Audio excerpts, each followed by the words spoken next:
April पासून कर्मचाऱ्यांसाठी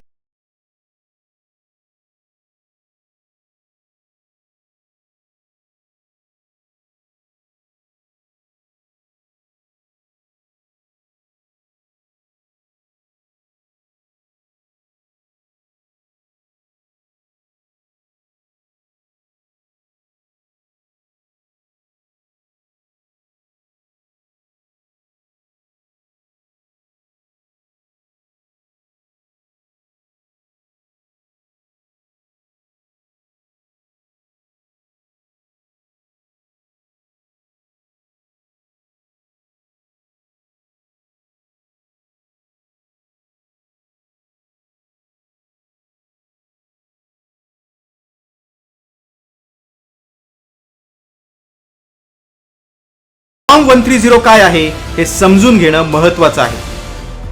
form 130 हा 3 भागांमध्ये विभागलेला असेल. त्यामध्ये तुमचा पगार, कर कपात, सूट आणि एकूण कराबद्दलची संपूर्ण माहिती असेल.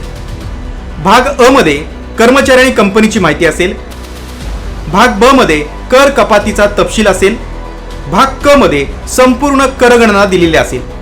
हा फॉर्म केवळ पगारदार व्यक्तींनाच नाही तर काही ज्येष्ठ नागरिकांनाही लागू होईल. त्यात त्यांच्या निवृत्ती वेतन आणि व्याज उत्पन्नाबद्दलची माहिती देखील असेल.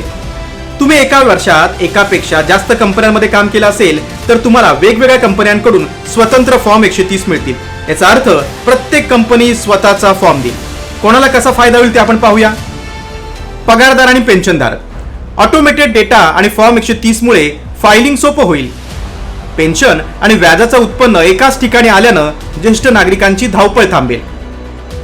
गुंतवणूकदार. सविस्तर माहिती द्यावी लागणार असल्यानं गुंतवणूकदारांना कागदपत्रांची अधिक काळजी घ्यावी लागेल.